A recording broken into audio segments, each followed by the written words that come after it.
Yeah, the product strategy for Rayse was intentional. We wanted to provide a buyer. First of all, we knew this lawsuit. We were aware of this lawsuit for years and years and years before. So we weren't gambling. It was definitely a tailwind. It helped us get our message out, and everything we thought was going to happen, frankly, has happened. You're listening to the Real Estate Sessions, and I'm your host, Bill Risser. With nearly 25 years in the real estate business, I love to interview industry leaders, up-and-comers, and really anyone with a story to tell. It's the stories that led my guests to a career in the real estate world that drives me in my 10th year and over 400 episodes of the podcast. And now, I hope you enjoy the next journey. Hi, everybody. Welcome to episode 412 of the Real Estate Sessions podcast. As always, thank you so much for tuning in. Thank you so much for telling a friend. Passion. It's a word I love, and passionate people are what really drive me, especially with the podcast. And that is what we get today. I'm going to be talking with Christian Dwiggins. Christian is one of the co-founders, co-CEOs of Rayse. Rayse is a platform like no other. We'll leave it right there.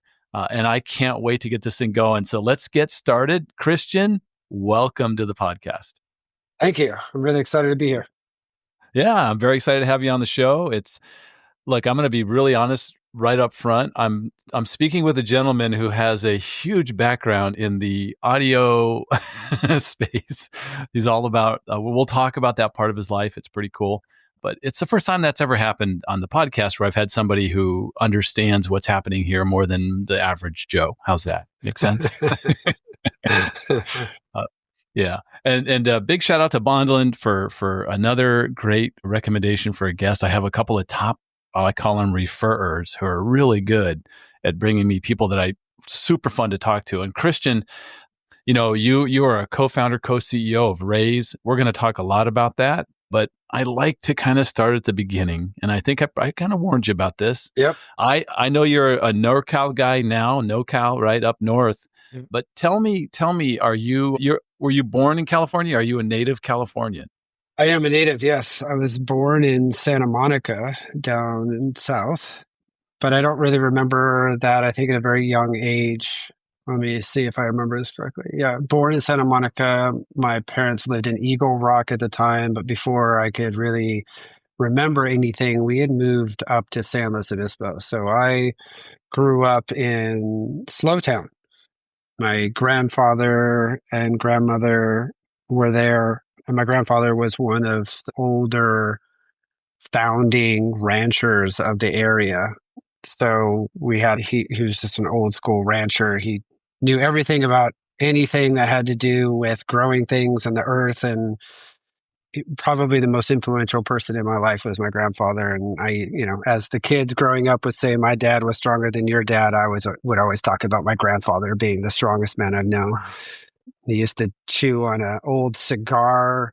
He never smoked it, but chewed on an old cigar on the side of his mouth. And his dad would chew on dried poison oak stems to build up immunity, so that when he was working on the ranches, he never got poison oak. And they would chew willow branches because there's natural aspartame built into willow for sore throats and all kinds of stuff. This is a good story. You already got me into the good stories, man. It's awesome. Have you ever heard of water witching? I have. It involves a stick with a fork at the end, right? Yeah, a willow branch specifically. Okay. And my grandfather wanted to perfect, oh my God, this is a great story. I haven't told this in a while. Perfect water witching. So he would have friends bury giant jars out in the croplands. And he would practice with the willow branch, going and seeing if he could identify where the water was. And he got so good at it, I never got to see him do this. So this is all stories from him. But there is one resulting story. We had 52 acres above the country club, and that's where I knew my grandparents mostly living. And we were expanding the well. And he went in by himself. He never let anybody watch it. He went and water witched it, and he staked where he wanted the well to be placed. And then the big truck, right? The big drilling trucks come in and they have to position themselves in a certain way, and then they go ahead and they start drilling. Well, the truck couldn't get it in the right area. And so they decided that, 15 feet over one direction was close enough. So they started drilling there. And my grandfather was one of those, like, would do deals by shaking his hand, and his word was solid, and you do what you say you're going to do and all that stuff. Yeah. And he could not understand why they drilled it 15 foot different. So they drilled it and it came back. It was like 50, 50 gallons per minute or something. It was not great. And, the drillers were like, sorry, I guess there's no water down there. He's like, no, I asked you to drill here. I want you to drill here. And he kind of verbally go back and forth with them. They finally moved the truck in an area. They thought he was, this crazy old man. They started drilling exactly where he put it. You want to guess how many gallons per minute that sink was? You said 50. I'll go 500. It's 500 is a little crazy, but no, it's Okay. 100. Yeah, 100 is somewhere between 120 and 130 gallons per minute, and that's a Wow. solid well. And so, Wow. yeah, that's a little insight of my grandfather. So yeah, I grew up a lot with him. He taught me pretty much how to critically think and build anything. He had a lot of old trucks and built his first car for himself as a kid. And I learned to drive the ranch truck when I was, I don't know, 12 or something, a big stick Wow. GMC thing. So yeah. Yeah. So yeah, I'm a California native. Bring it back. No, that's look, I love that story, and the way you closed it with the term critical thinking. Yeah. Think about how that sets you up for life at Yeah. a very young age. Wow, that's fantastic. Now water witching, water, San Luis Obispo, right on the coast. I'm just gonna guess, I grew up in San Diego. Yep. I'm just gonna guess that the Pacific was a part of your life in one way, shape, or another. It definitely was. I finding my place as a kid was difficult. I mean, I'm sure it's difficult for most, but I went to a small Catholic school since third grade. And so I was with the same group of people, same 30 kids or something from third grade all the way up through high school. I went to Mission College Prep High School and graduating class of 36 or something like that. Super small. So I was always trying to find my identity. And so I was split between, as I mentioned before, time with my grandfather, which was a lot of time on the ranches. He had a number of properties. He had, hundreds and hundreds and maybe thousands of acres out in Crisa Plains that was wheat farming. So I spent a lot of time there. And the other half of my time I spent trying to be a beach bum.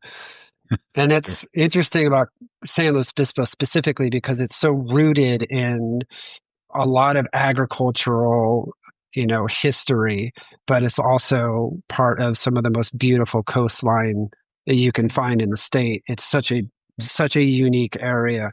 And so my childhood very much looked like the dichotomy between those two. Sometimes you would even catch me at the barns with my flip-flops on and my Bermuda shorts. So yeah, yes, I did spend a lot of time surfing, which led me into volleyball. Beach volleyball was a huge thing of mine. It still is today. I still love playing on the sand courts. But yeah, so yeah, a lot of water sports.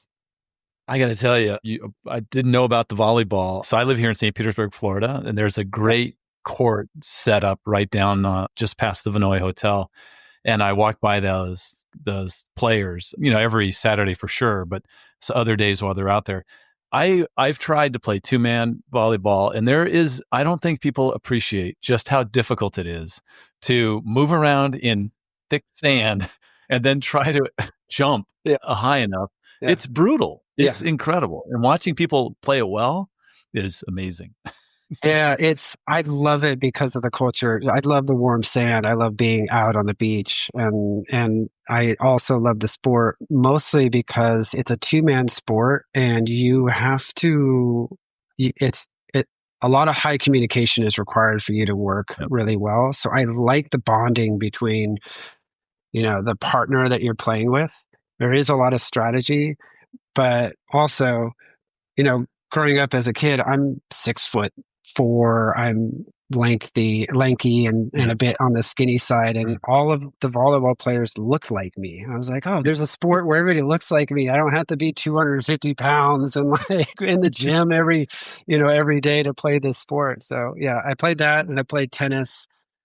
I almost went semi-pro with tennis. James, by the way, my brother also plays tennis. We both grew up playing tennis, and we're both very good. And then soccer, James. Two very tall men who Yes. can probably wail on a first serve. So Yeah. that's Yeah. huge advantage. Yeah. And he and I both played soccer, and I guess you can probably imagine the position we both played Goalie. soccer. We were both keepers. So yeah.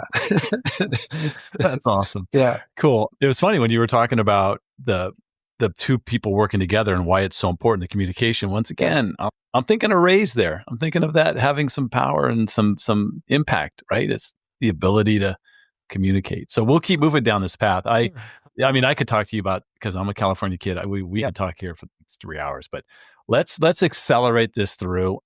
After finishing university, you joined the Marines. I did. And that is not something that I get a lot of on the podcast. So I would love to have you share with me, why that path, and then ultimately, I think, of all the services you can join, the Marines, I think, really are going to set you up down a path for success. Am I correct with that assessment?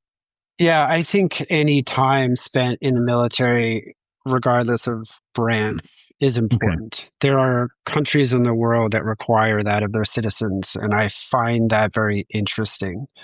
Growing up in San Luis Obispo is wonderful, but it's also a very small town. And I was, very young. I went a year to Cal Poly and I studied materials engineering, and it just wasn't a fit for me. I needed something bigger. I hadn't really left San Luis that much. So, and I knew I needed something really tough because I have a ability to see systems very easily and navigate around them and sort of, if I can find a way to kind of get things done, but not be fully invested in it, then I'm going to circumvent that system a little bit because my brain gets kind of crafty like that. So I needed a branch that wasn't going to let me slide. I needed a branch that was going to hold me to the utmost accountability. I'm also slightly elitist, so I like the idea of, like, the Marine Corps is the elite branch, right? So there was a lot of that in the decision making, and boy, was I in for a wake up call. I mean, it happened when you sign up. Things happen awfully quickly, and from the first bus ride down to the processing station to when you get off that bus onto those yellow footprints, it's a whole thing. It is Alice in Wonderland. And we could do a whole podcast on the design of boot camp, by the way, because it's actually quite fascinating how they psychologically move you through 3 phases. The first phase being breaking you down, the second phase being all about giving you the tools to be effective in combat, teaching you every single weapon. And the first one is polishing you up. You learn about all the history, you learn how to do parade, march, you learn about the customs and all that stuff. So that you come through with a fully polished, identity as a Marine, and not a robot by any means. It's a fully fledged human who is really focused on mission accomplishment. And I bring up mission accomplishment, and this will be a little kickoff later on this podcast when we talk about what I draw from military into my corporate work. But, the Marine Corps is very clear about their goal setting. Mission accomplishment is number 1. And number 2 is unit cohesiveness or unit morale. And above all, mission has to be accomplished, but they are very acutely aware that you can't accomplish a mission if you can't take care of your people. And so that really becomes a framework for almost everything I do moving forward in my career is, how do we drive goals forward and how do we accomplish what we're trying to get? But I know that humans are not a commodity. The most important part in the strength is how well your unit moves together, and you're only as good as your weakest link. And how do I move these people along with the goal and take care of them? Because they're really the ones that are going to get you to the end. Wow. Yeah, that's fascinating. I know a few Marines. I play golf with a couple of Marines, and there's no one that I would want to be stuck in a bad situation with than them. Yeah. Just by the way they react and Yeah. some of the things that I've seen them do, I was just incredible. So, and I'm going to say thank you for your service because unbelievable. I think that's fantastic. There's a lot of people in this business whose families were in real estate. You talked about your grandfather. Yeah. There's definitely he owned a lot of properties and things. Yeah. Your brother. I'm not sure if there are other people in your family that are in the business, but you didn't decide to go that route. And was it the rebellious side of Christian that we're going to talk about here? Yeah, I mean, I think that's a good. Every young man goes through. I assume every child goes through some sort of rebellion. A young man goes through it, I think, differently than a female child does. I know from my experience, I pretty much wanted to shed everything and create my own path that I owned intentionally, me. Mm. And I think the first real decision that I made onto that path was joining the Marine Corps. That was my decision. That was my accomplishment. And that was the baseline for everything that came after, for sure. But yeah, it was definitely a rebel against what I had grown up around, which was wonderful. Frankly, it was great. Again, my grandfather was a truly key figure, but to take nothing away from, my mom and my dad. My mom was a real estate agent. My dad was a broker and a finance guy. My grandfather, even though he was so much into ranching and all of that, he was also a brilliant businessman who owned a brokerage also. My grandmother, his wife, was into architecting and creating floor plans and also property owning and flipping. And all of this was around was just in my peripherals as I was growing up. So much so, by the way, I imagine my first my first word was either escrow or some profanity related to something that happened in some transaction because my mom is a very fiery person. Awesome. Yeah, and but as a child looking up at your parents in this way, I think you look up at your mom and your dad who are providing for you and who are struggling and you're trying to make sense of the world or whatever. But my mom being uniquely a real estate agent gave me a very interesting perspective. Agents struggle every day, like every single day. And I watched my mom sacrifice commissions just to make deals happen and struggle to make sure that she was, making enough money so that we, me and my brother had whatever we needed to have, whether it was going to private schools or sometimes just, food and clothes. We were not the most well-off family growing up. And so my mom and dad worked really, really hard. And so watching my mom, struggle and watching my mom really, and I imagine any real estate agent that is listening to this can attest, but she's a pleaser person. Like she went through all of her professional experience trying to do great things for her clients. Like she celebrated in their successes. Getting them to the finish line and into their home was the whole goal for her. And whatever it took, if she had to cut her commission in half, then that's what she had to do. But oftentimes, and I can remember very acutely the times when, sometimes clients screw over real estate agents. They'll ghost them. My mom would invest time and energy and sometimes money into this. And then next thing you know, they're like, yeah, whatever. I found some other agent. We're going to go ahead and write it off over here. And it's just devastating. And so, through the prism of a young child looking at their mom struggle in that way, I have to imagine, though I haven't really overtly talked about this in this way, so thanks, Bill. But I imagine that somewhere deep in my programming, that drives what we're trying to do at Rayse. I see so much of the struggle nationally with the disconnect between what agents do and what their clients perceive that they do. It's like I'm reliving my childhood all over again. So maybe there's some Freudian thing happening. I don't know, but I'm here to help fix it. Well, I can now say mission accomplished. I, Oh, I thank got, you. got you to go a different direction. Before we get to Rayse, I would love to hear what you did instead of real estate, which is you were, I'm going to butcher this for you, but you were an audio engineer, but you also you were management level doing things with sound, not only, not only music, but also film. I mean, I see that all the time. Like my wife and I love the movies. We go to the movies all the time. I see all the people that were involved in the sound of the movie. I have no clue what they did. I mean, I know they all had microphones probably and really good recording devices, but talk about that world a little bit. I think it's fascinating. So let's go. Let's go. I'm going to make a reference and then I'll bring it full circle. So, All right. towards the end of my audio career, what I was doing, what I did for fun was I was a DJ. And so, and I'll come back to this, but I'm going to use a reference from DJ land to go back into my childhood and then I'll bring us back forward. So, when you're looking for some old record, we refer to that as going deep in the crates.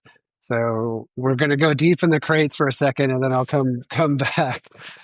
So I have a long history of music in parallel to all that was happening in my childhood and the sports and being with my grandfather and watching my mother and all that stuff. My mom took me to violin lessons for the first time. So my first instrument was violin. I did that for a period of time. I was pretty good at it, but I kind of lost interest and dropped it. Then my grandmother was like, well, you should learn piano. And so I learned piano. I have nearly perfect pitch and would drive her absolutely bonkers because she would try to teach me how to sight read. And I would just be like, Grandma, just play it for me. And I could hear it. And as soon as she would play it, I'd be like, okay, it's this and this and this. And then I could play it. And she'd lose her mind. And so to this day, I can't read any music. So I never got her to teach me how to sight read, but I can pretty much figure out anything by listening to it. So that was my next instrument. Then I left for the military, and halfway through the military, my roommate was a guitar player. And we went to some bonfire and he and I wrote a song together and he was playing guitar and I was singing backup and he was singing lead. And then that was really cool. And then he's like, it's kind of stupid that you just are sitting next to me singing backup. You should learn how to play an instrument with me. I was like, all right, what, bass? And he's like, yeah, learn the bass guitar. So taught myself the bass guitar. And so then Adam and I started a band while we were in the military, because why not? And we actually were fairly successful. We had some newspaper write-ups. We played probably some venues you've heard of down in San Diego. So Belly Up. Oh my God. Doug was the lead guy for the Mardells and we were up there all the time checking them out. That's I'll continue. I know. Yeah, we've played a bunch of venues all over Oceanside and all the way down into San Diego. And we even did Battle of the Bands with some fairly famous bands that we won't talk about. but ultimately, the Marine Corps didn't necessarily love the press we were getting and split us all up. So drummer went to, where did drummer go? Camp Lejeune on the East Coast. Adam went to Okinawa, Japan, and I was well enough connected on bass. I got to stay put, so I didn't have to go anywhere.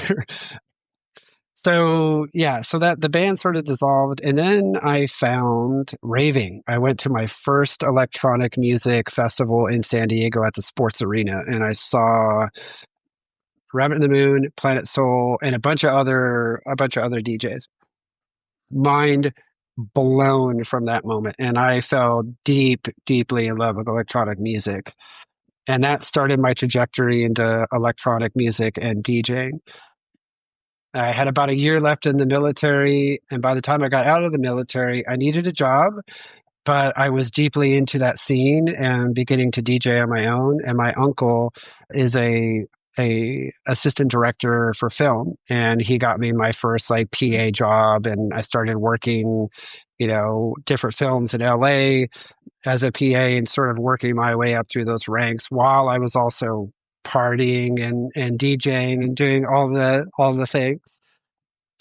And and then ultimately I got a call. My uncle got called in with his best friend Peter Donen to direct the special effects department for a movie called U-571. It's a submarine movie with Harvey Mhm. Keitel and John Bon Mhm. Jovi about finding the Enigma machine. We cracked the code, and that saved us from losing that war. But that took us to an island in the middle of the Mediterranean called Malta. And Malta is unique because it has the largest water tank built on a cliff on the side of the island so that you can do models inside of this water tank and you can shoot underwater with it in controlled environment. But if you set a camera on one side and shoot across, you can shoot across the horizon into the ocean, and then it looks like you have a model that's in the ocean. And so that's where we were as a Dino De Laurentiis film. And I was there for 8 months.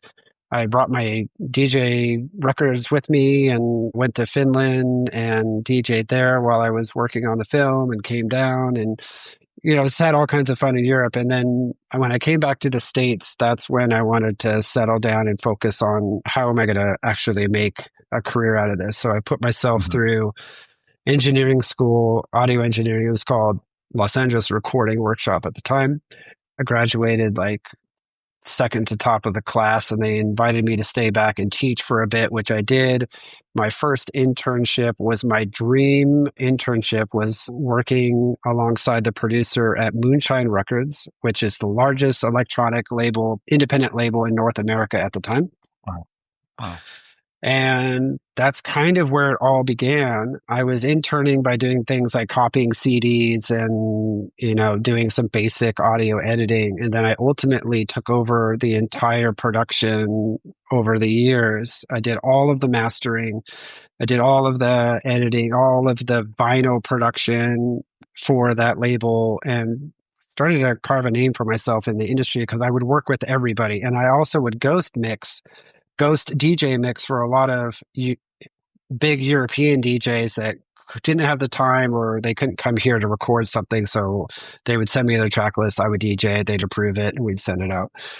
I did that for many, many years. And then our generation, we get to see a lot of medium shift, right? We saw Sure. vinyl that went to tape, that went to CD, that went to MP3.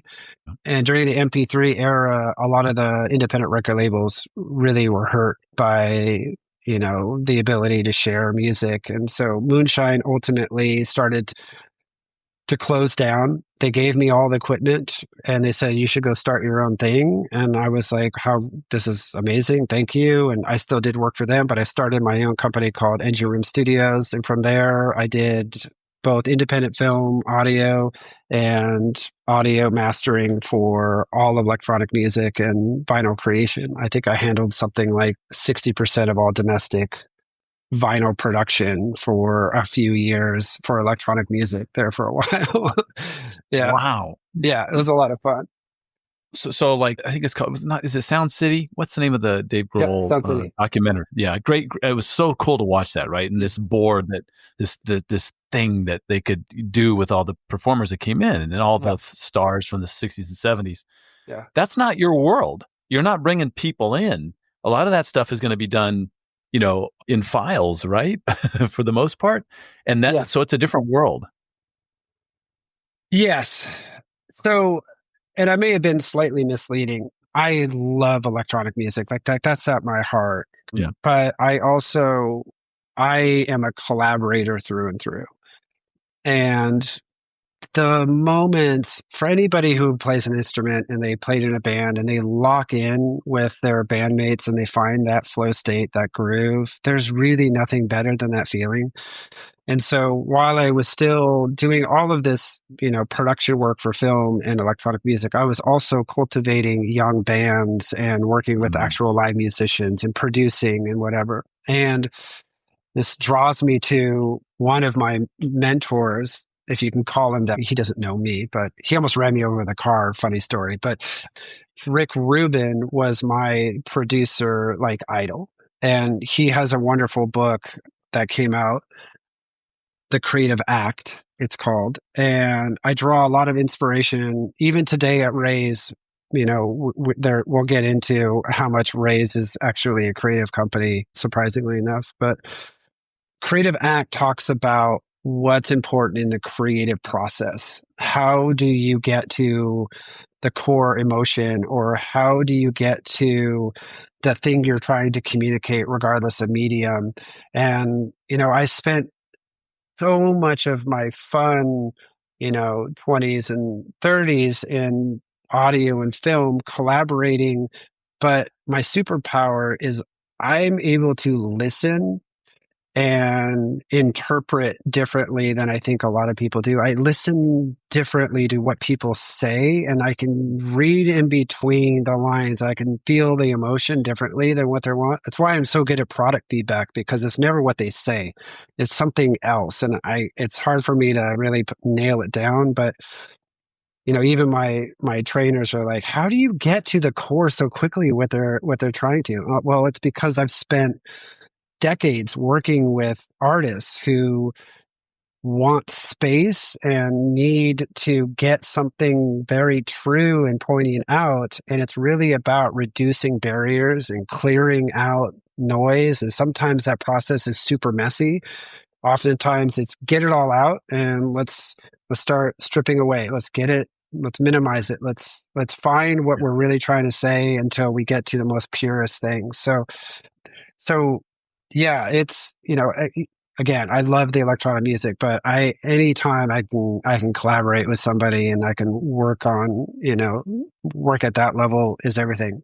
By the way, I did leave out something you might like.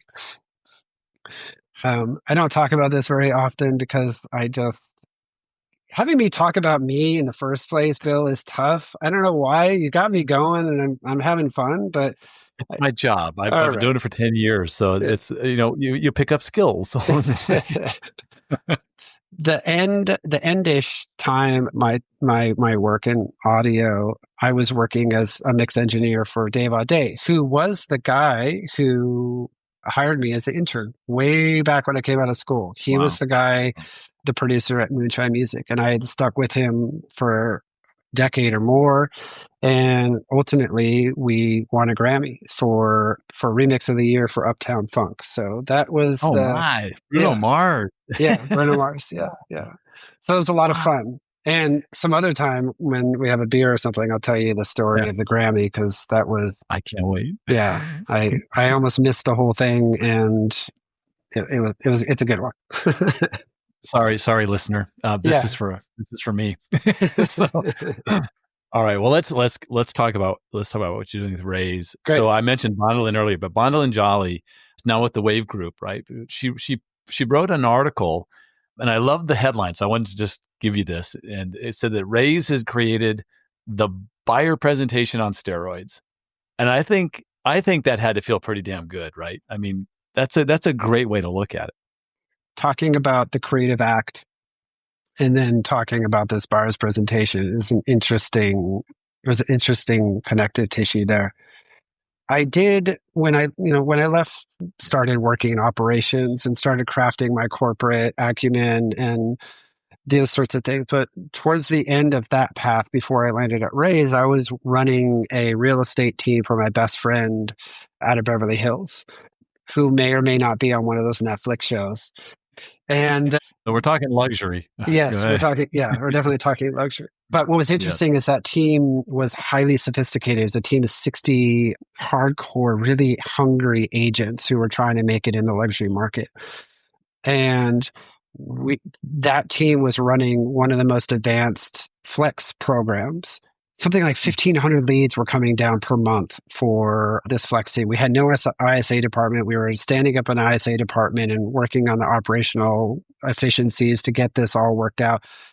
And essentially, I was watching these really dedicated agents driving all over Southern California for clients that were showing up with zero context, zero history. They had no idea who this is. They got a lead. They took the lead because they need a lead. They have no real much. They don't have much idea about who this person is. The client certainly has no idea who this agent is. And then they show up at the driveway, and I like to call it the driveway consult, where the agent is supposed to dance this strange and awkward scenario where, hey, I'm here to show you this house, but you don't know me, and you probably don't really want me talking too much, or do you want me talking, or are you working with an agent or not an agent? And I'm trying to make you my client, and we're going to do this awkward thing, and we're going to try and figure it out. And I just like, this is insane. This is you're putting these poor agents who have now. This one agent in particular was all the way in like Van Nuys and drove all the way down to Marina Del Rey for this particular appointment. So spent an hour and a half in the car, and this is their experience of trying to navigate. I use that little story as one side of the spectrum that we try to solve with this buyer's presentation. So one side of it is there's clients and agents who are meeting the first time, and agents have to somehow convince this client that they're the best agent for the job and that this experience is going to be different. And if they're coming off of a portal experience, it's hard to compete with the rich information and data that comes off of realtor.com or Zillow or whatever. That experience for a consumer is very rich. Like they get a lot of information. So they're showing up to these things thinking they know everything. And then there's an agent who's trying to be like, you don't really know everything. And now I have to convince you to come off of dreamland and into some reality that I know. And that's a tough thing to do, right? There's a big psychological leap there. So one half of the spectrum is for that scenario. The other side of the spectrum is, well, some agents are working directly out of their sphere and they have a relationship with this person. They don't need to convince this person that they're awesome. They need to convince this person that they're going to, that this process is going to be different, or what is their strategy that's different than from another agent, or this agent that they're competing against is offering a cheaper commission. So what makes, this agent worth more money? So those are the two sides of the spectrum that we tried to solve. Being a nonlinear thinker, I thought that the best approach here would be a nonlinear approach. So the biggest difference in our buyer's pres is that we do not take it in a linear approach. This is a fully modernized, digital, interactive, nonlinear experience that provides the agent the ability to articulate in any story form they want. From I've known you for 30 years to I have no idea who you are and you have no idea who I am. I can craft a story tailored to that client based on choosing this nonlinear format. And it's been well received. First of all, it doesn't look like anything. Like it's gorgeous. It's multidimensional, it's nonlinear, it's data rich. So a lot of it draws on the value and historical things that this particular agent has done so they can speak about them, because agents really don't know how to talk about themselves very well. It's an awkward thing to talk about yourself. So you don't see this because you get people to talk about themselves all the time. But that's what people do. Yeah. But selling yourself is I mean, let's be honest, selling yourself sucks, right? Well, like it's just true, but if the power of getting someone to talk about themselves, right, I think is a skill, and I think it's important, right? And being curious is, I think, something that really good salespeople in all kinds of types of business are good at doing, right? agree. Instead of just spewing out their stuff, they're trying to really figure out what that pain point is. And you obviously, as a company, you've done that very well. And I know it's you, James, and Christine, who are the co-founders of the company. Yeah. And obviously, you all have this incredible passion. you might have a different level, I think, as I'm talking to you, but it's just been amazing to see. I think I saw you for the first time a couple of years ago at a T360 event, right? Yeah. We were just talking about what it was going to be. I don't think this buyer presentation was there Didn't yet. exist. Didn't exist. Yeah. So this is you're constantly kind of evolving and growing while you're starting up a company. It's it's amazing. Yeah, the product strategy for Rayse was intentional. We wanted to provide a buyer. First of all, we knew this lawsuit. We were aware of this lawsuit for years and years and years before. Yeah. So we weren't gambling. It was definitely a tailwind. It helped us get our message out, and everything we thought was going to happen, frankly, has happened. Yeah. We knew those lawsuits were going to come across. We knew buyers agents were going to get left, hung out to dry. We figured that commissions, if buy side was able to negotiate their own commissions, that those commissions might increase, which is true. We're seeing those. Some agents are not winning, some agents are, but those who can articulate their value and process the best are winning and now have the power to negotiate their own commission away from what the seller side is giving them. It's a whole new paradigm. So, and the dust hasn't completely settled, right? Like Yeah. VRBCs are being signed. Great. That's the first hurdle, and that's wonderful. And that's really healthy for the industry. But, I go to a number of brokerages and I'm like, yeah, what's your average, commission rate on your buy side? They're like, oh, it's holding strong at 2.45. I'm like, that's great. Why isn't it 3? Like, Yeah. Why isn't it? Right. why you don't think your agents are worth it? Do your agents not think they're worth it? I mean, I know on the Rayse data platform, I know the number of hours that agents are putting in it. I know the strategy and the negotiations and all of the things that they do based on what our platform is defining. I know that they're worth Mhm. it. And so again, back to this buyer's prez was a way for them to not only win more deals and stand out and differentiate themselves, but also let's sign those BRBCs at the highest number possible so that you are empowered if you need to negotiate your commission down. At least you're starting at the highest possible number. And Rayse gives all of the proof and all of the data about what's happened and what's going to happen so that, again, agents are empowered to negotiate from a place of power. Like they have that validation and proof, and the clients aren't left wondering, well, I don't really know what you've done or what you're going to do, and this other guy says he's going to do it cheaper, so I'm out. And then Oof. you have a young child looking up at his mom crying that she lost a deal, and now we've gone full circle, right, Bill? You bring it back like no one I've ever interviewed. It's amazing. Let me. I do research a little bit when I'm going to be talking to someone I don't know very well, and some other outlets I found you having conversations, and you talk about the fundamental difference between that typical SaaS prop tech, right? Yeah. There's tons of companies out there, and Yeah. what's that big differentiator for Rayse? Yeah. Look, there's a lot of good technology out there. When you approach a technological solution, oftentimes it falls into a category of automation or take something off the plate of the user, right? Mhm. This is some redundant task that, in the context of real estate agents, that they don't need to be doing. Sometimes that's great. But if you take it too far, you can begin to create a separation between what's important. And my opinion is the most important thing in this industry is the relationship between that agent and their client. That's all that matters. Everything else is noise as far as I'm concerned. So when you start building CRMs that take on all the automation of messaging top of funnel and you throw AI on it that is now just taking care of trying to, make conversations happen, what's lost there? The agent. The agent, that's not true.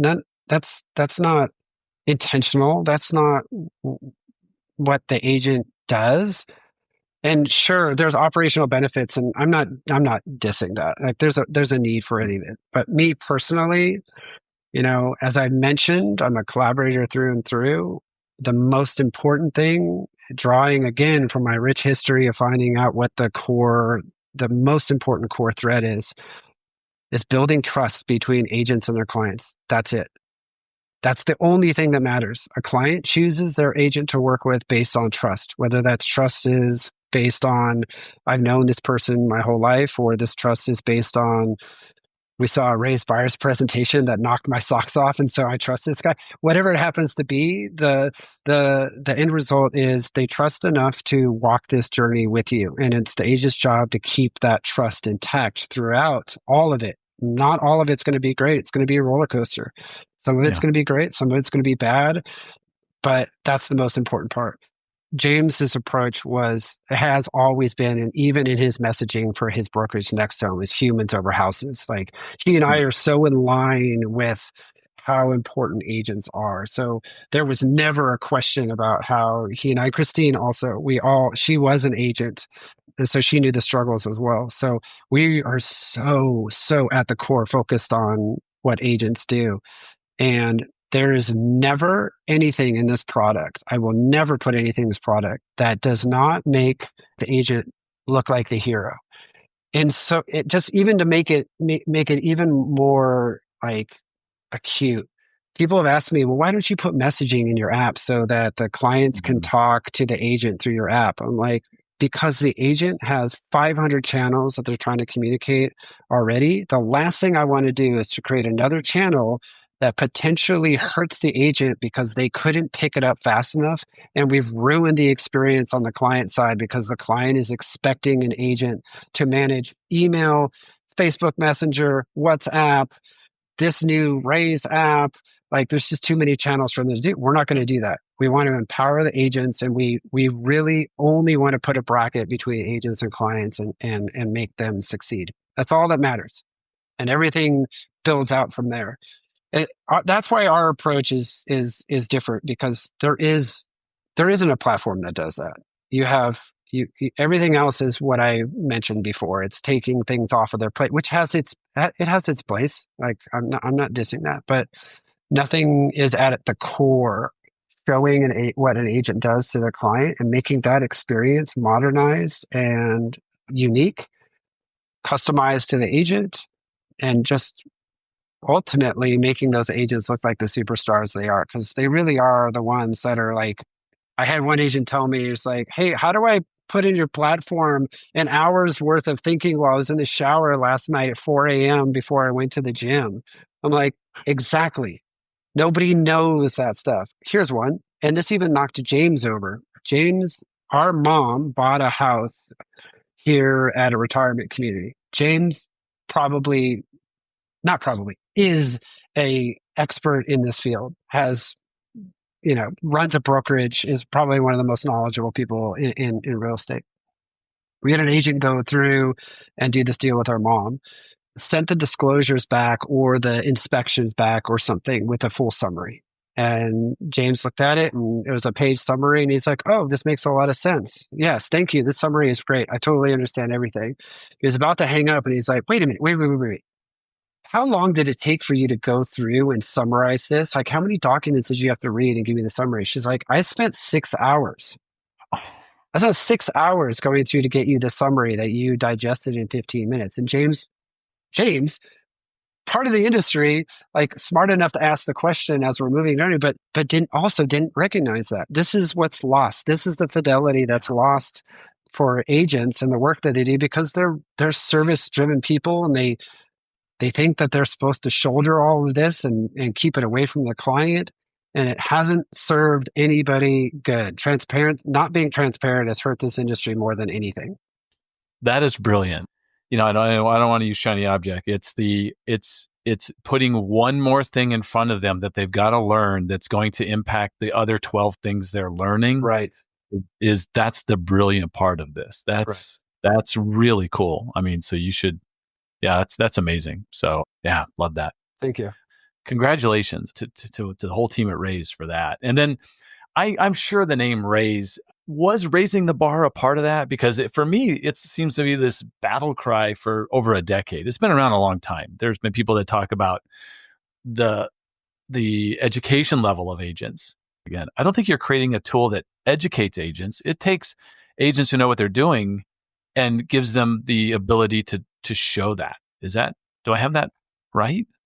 It it's a bit dimensional. So yes, you're Hmm. right.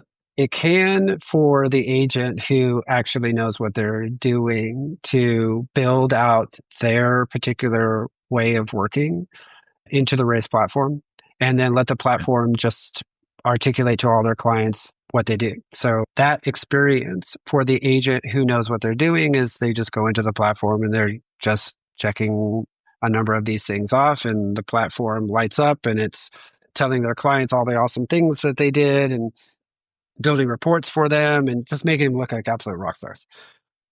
There's another side of it though. As I draw from my experience back at the team in Beverly Hills, they were recruiting very, very hard. And a lot of teams and a lot of brokerages recruit young talent because of the sphere that they bring. Mm. And so, you know, some honestly, the most valuable thing you can bring to most scenarios is the network, the circle you draw around you and the people that you Mm. have in that sphere. But as you know, there's very little training to get your license on how to sell anything and how to market anything. Yeah. And there are regulations and there is process. And, even in LA, the city of Beverly Hills worked differently than the county of Los Angeles. And so there was rules and things that happen very specifically in those little micro markets.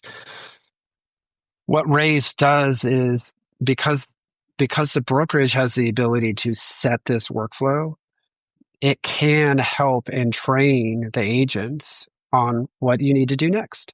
Like, here is your workflow. And if you ever get lost in your workflow, just default back to this. And it's a way for the brokerage or the team to keep quality control over how agents are handling these clients or leads that come in. Coaching, one of our first investors was Tom Ferry. And one of the first people I worked with when I built this thing was a Tom Ferry coach. Well, he was an ex Tom Ferry coach. So I sat next to a coach and thought like that and built a product so that it can help agents at scale keep quality across all of their clients. And again, it's just a simple workflow that the brokerage is handed to them and they just go ahead and crush things off. And again, it lights up everything for them. So it's both. It's both Yeah. of those That's great. things. Sales managers can get in there and now see what agents do on a daily basis and be like, oh, this thing, you know what? I have another agent has a different workflow and they do this thing often for their clients and it's really effective. You should think about bringing this over to your side. And so now we have a comparative on the ground, what agents are doing, young agents versus experienced agents, and being able to see on the platform how to increase their efficacy. So it's a bit of both. Yeah.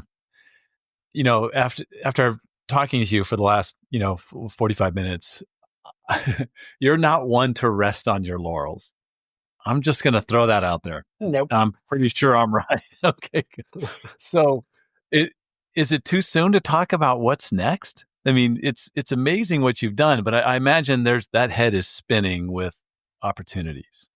So the number one thing that we're asked for, because we focused on buy side first, right? Do Yeah. the lawsuits, and that was the place that was at most risk. The listing agents, who happen Mm. to be the most experienced agents, are also finding how valuable this is because it's a great differentiator for them. They want their clients to, at any moment, be able to log into their portal and go, oh, wow, this marketing strategy is working. I can see that this is getting done. I can see that's getting done. And the listing agents who are busy, Mm. it's difficult for them at scale to constantly call and update their clients. And again, I'm going to make reference to something I said earlier. We have to be very careful. The client portal is not a tool that is supposed to replace the agent speaking with their client, because then we failed, right? Like, I don't want to create distance between those two. I just want to bring them closer together. But that client portal is a place for the clients to land and get quickly updated. And the most interesting thing that's happening is in that client portal, there are descriptions of everything that's happened or about to happen.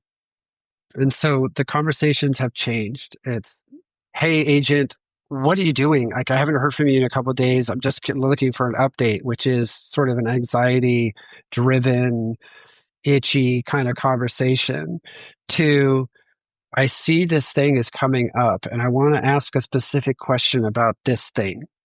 Like, that's a completely different feeling. That's I'm working with you, agent. I can see what's coming up and I want to partake. I want to collaborate with you on what's happening next. That's the experience that a lot of our agents are seeing right now and want more of. So what's coming next? Listing side. What's coming up after that? We've got some. Probably can't share it. I'm just assuming. I mean, I really want to, and you got me talking. Well, I'll say this. What's the most popular term in real estate right now for the last year? AI. AI. We have to get involved in AI, but Yeah. just like everything else, we're going to take a very, very different approach. We're going to stay true to the mission, which is making agents and clients closer. Beautiful. Our AI tool, which honestly, man, I'll send you the write up I made on our AI assistant. I wrote it up, I don't know, like 4.5 years ago. It was originally named Sam. Now it's named Ray. So RAE.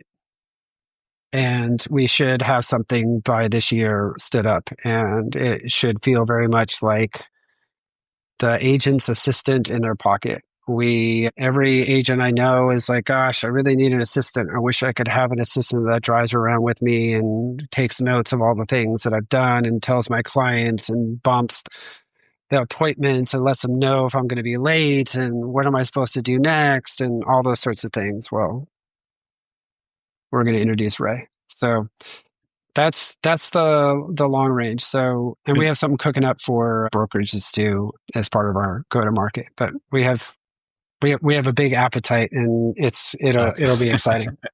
That's awesome. All right, Christian. It's time to let you go. I need one final question answered though. Every guest has answered this question, and it's your turn. It's what one piece of advice would you give a new agent just joining the business? I'm going to reuse something that I heard at my time working with the team, but I'll put my little flair on it. The power that, and I mentioned this, I don't know, a couple questions back, but the thing that makes you uniquely you and the power that you bring to any scenario is the circle and the people you include in that circle you draw around yourself. There isn't a bigger asset than that. We don't navigate this world without the help of the people around us. So draw that circle as large as you can and find your tribe. The whatever it is that you love, if it's sports, then draw your sphere of influence around what you're passionate about and try and draw it around sports and the people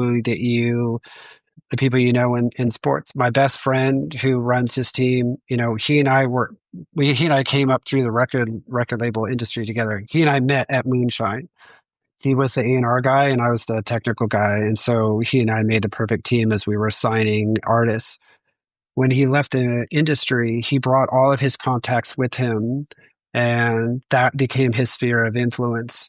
A lot of real estate agents, this is their second or third career or something. So draw from your circle. That is your power. That makes you, that's your unique power play.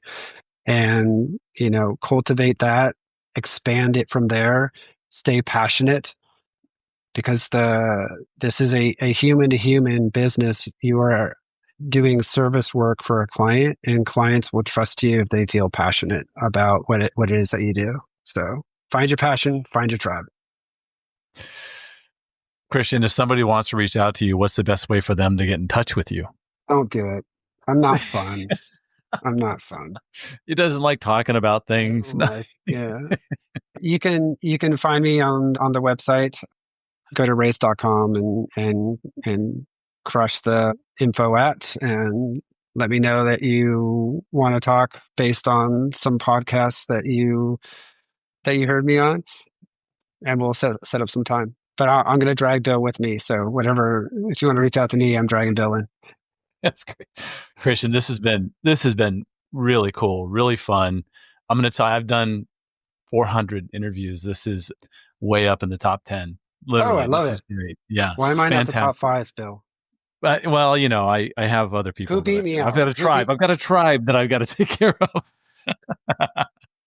Understandable. Yeah. So, anyways, thank you so much for your time today. Just amazing. Thank you. I really appreciate your time and your questions and thoughtfulness, and I appreciate your platform. Thanks. Thank you for listening to the Real Estate Sessions. Please head over to ratethispodcast.com/RE sessions to leave a review or a rating, and subscribe to the Real Estate Sessions podcast at your favorite podcast listening app.